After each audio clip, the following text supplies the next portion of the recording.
Do you think Egypt is just about ancient pyramids and pharaohs? Think Egypt is only known for its monumental history? Everyone knows Egypt for its incredible past, but what if I told you there's a unique system for tipping, a bizarre dating tradition, and a city where the dead are not just buried, but literally live alongside the living? You won't believe the shocking truths hiding in this land of wonders.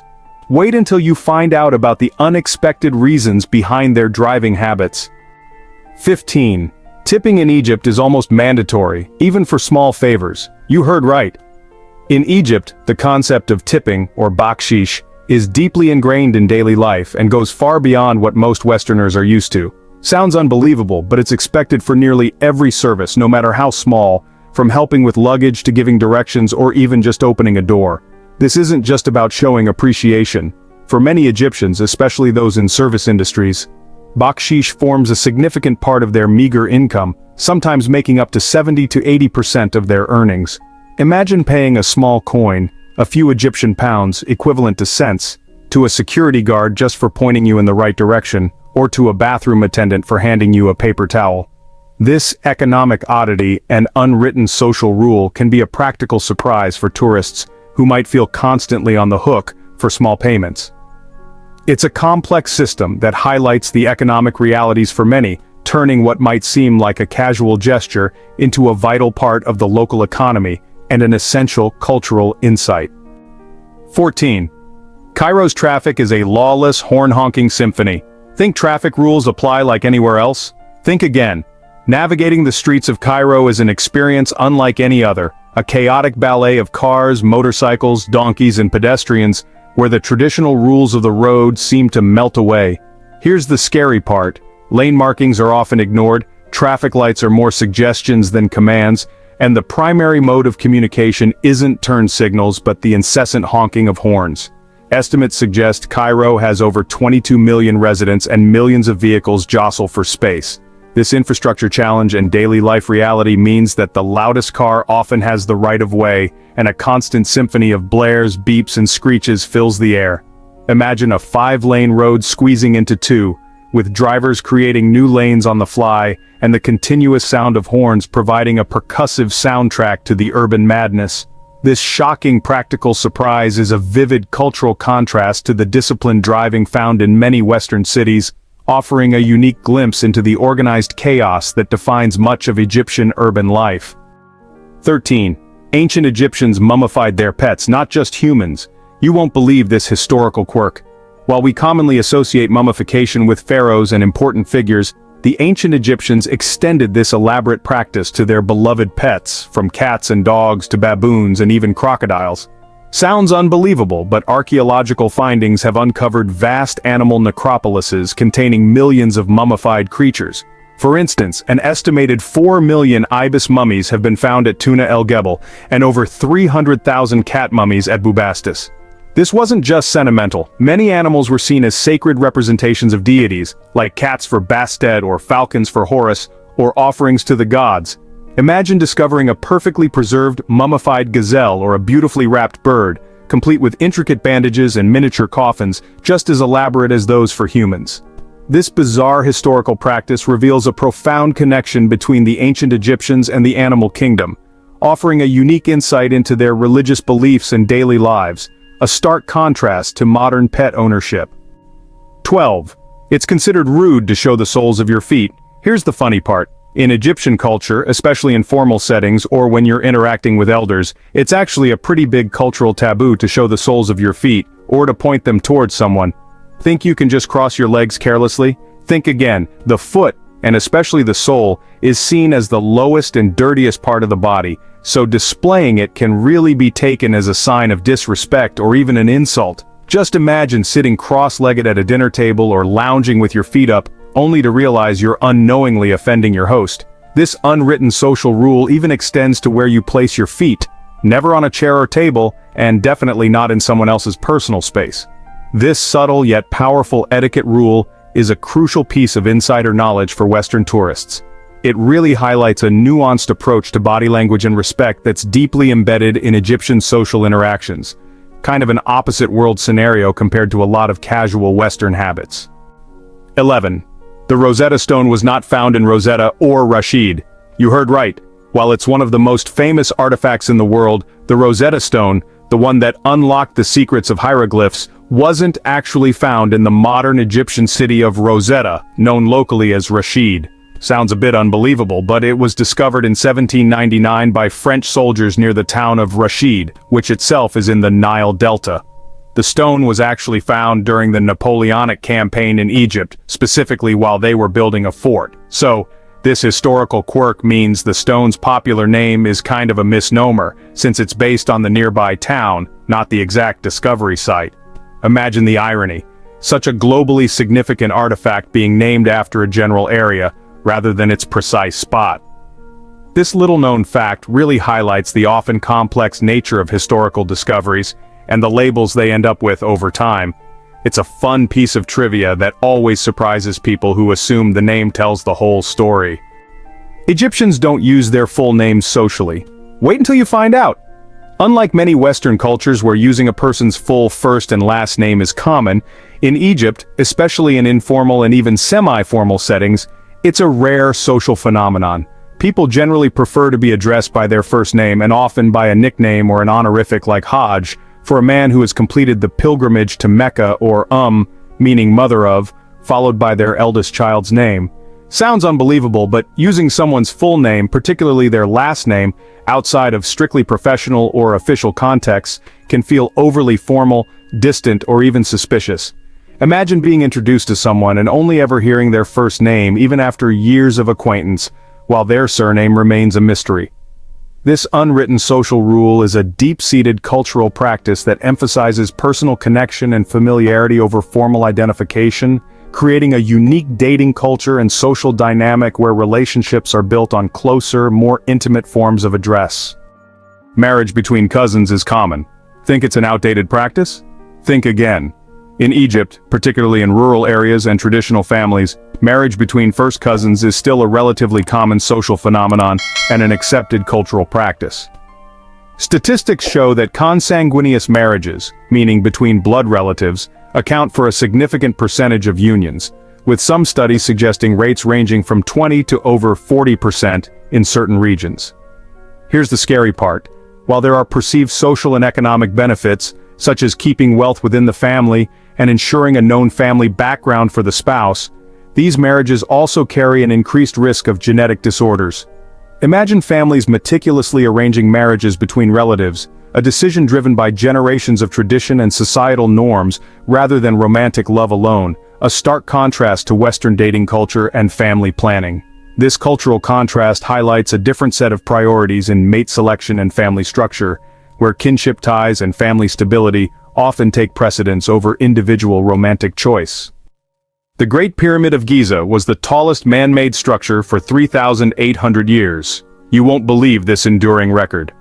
While we marvel at modern skyscrapers, the Great Pyramid of Giza held an astonishing record. It was the tallest man-made structure in the world for an incredible 3,800 years, from its completion around 2560 BC until the construction of Lincoln Cathedral in England in 1311 AD. Sounds unbelievable, but this single structure, standing at its original height of 146.6 meters or 481 feet, endured as the pinnacle of human engineering and ambition for nearly 4 millennia. Imagine a single structure dominating the global skyline for longer than the entire history of Christianity. This historical quirk isn't just a number, it paints a vivid scene of human ingenuity and perseverance in the ancient world, using only primitive tools and sheer manpower. It's a powerful reminder of the enduring legacy of ancient Egypt and an extreme geographic advantage that continues to captivate and humble modern engineers. There's a city of the dead where people actually live. Here's the scary part. In Cairo, beyond the bustling modern streets, lies a sprawling necropolis known as the City of the Dead, or Al-Kharafa. This isn't just a cemetery, it's a place where hundreds of thousands of people actually live, coexisting with the tombs of their ancestors. Think it's just a historical site? Think again. This bizarre social phenomenon began as caretakers and their families moved into the elaborate mausoleums, which often have courtyards, rooms, and even running water. Over decades, as Cairo's population exploded and housing became scarce, the living population within the cemetery grew exponentially, transforming it into a vibrant if unconventional neighborhood with shops, cafes, and even schools. Imagine walking through an area where daily life unfolds amidst elaborate graves and ancient tombs, blurring the lines between the living and the departed. This extreme geographic and practical surprise highlights the immense infrastructure challenges and housing shortages faced by Cairo's urban poor, creating a unique community that would shock most Western visitors, a poignant example of human adaptation in the face of necessity. Crossing the street is a test of nerves and skill. Wait until you find out. Beyond the chaotic traffic, simply crossing the street in Egypt, especially in densely populated cities like Cairo or Alexandria, is a cultural experience in itself, requiring nerves of steel and a unique approach. Sounds unbelievable, but there are often no pedestrian crosswalks. Traffic lights are rarely heeded by drivers, and the sheer volume of vehicles makes waiting for a break in traffic futile. The unwritten rule is to slowly, deliberately, and confidently walk into the flow of traffic, making eye contact with approaching drivers who are expected to maneuver around you. Imagine stepping into a continuous stream of fast-moving cars, trusting that drivers will somehow see and avoid you as horns blare all around. This daily life challenge is a shocking practical surprise for Western tourists, accustomed to pedestrian rights and regulated crossings. It's a fascinating cultural contrast that reveals a high degree of implicit communication and a reliance on mutual understanding between pedestrians and drivers, turning a simple act into a daring performance. Egypt was once a Roman province that fed an empire. You won't believe its ancient economic power. While commonly associated with pharaohs, Egypt's historical importance didn't end with Cleopatra. For centuries after its conquest in 30 BC, Egypt became the breadbasket of Rome, supplying an enormous portion of the Roman Empire's grain. This historical quirk meant Egypt was not just a distant land. It was absolutely vital for feeding the millions of citizens in Rome and its vast armies across the empire. Sounds unbelievable, but an estimated 1/3 of Rome's grain supply came from Egypt's fertile Nile Valley, particularly Alexandria's massive granaries.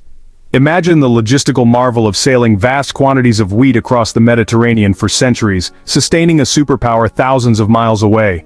This economic oddity highlights Egypt's enduring agricultural wealth, its crucial strategic importance throughout ancient history far beyond the pharaohs, and its deep connection to the rise and fall of other empires, a powerful and often overlooked facet of its rich past.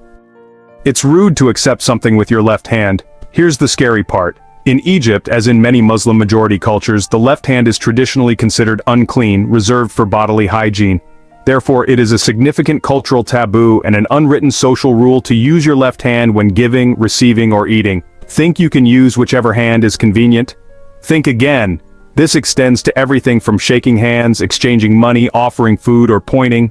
Using your left hand can be seen as highly disrespectful, even offensive, especially when interacting with food or elders. Imagine inadvertently offering money to a vendor with your left hand and seeing their subtle grimace or refusal. This practical surprise for Western tourists highlights a deep-seated religious and social norm that profoundly influences daily interactions. It's a crucial piece of insider knowledge that ensures you navigate social situations respectfully, avoiding a major cultural faux pas and demonstrating an awareness of the nuanced etiquette that governs Egyptian daily life. The Egyptian alphabet has no vowels. You won't believe this linguistic quirk. While the English alphabet is rich with vowels, the Arabic script, which is the official language of modern Egypt, is an abjad, meaning it primarily writes consonants. Vowels are typically indicated by diacritics, those small marks above or below the letters, or are simply inferred from context. Sounds unbelievable, but if you look at a typical Arabic text, you'll see just a string of consonants, and it's up to the reader to fill in the vowel sounds. Imagine learning a language where words like cat would just be written CT, and you'd have to know from context whether it's cat, cut, or caught.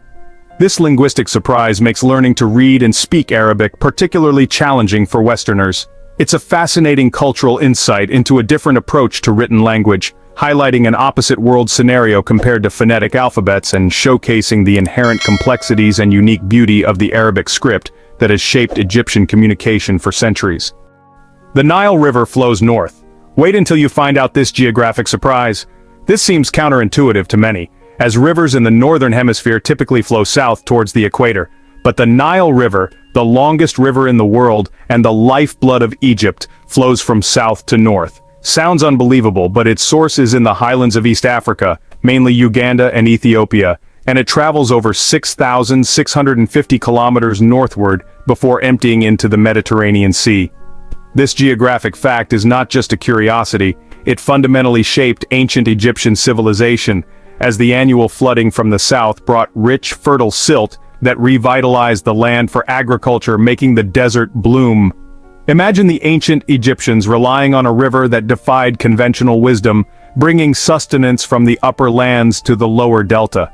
This incredible natural phenomenon is a constant, practical surprise and a profound historical anchor, demonstrating how geography profoundly influenced the development of one of the world's greatest civilizations and continues to dominate the landscape of modern Egypt. Egypt has a city built entirely on papyrus, you heard right.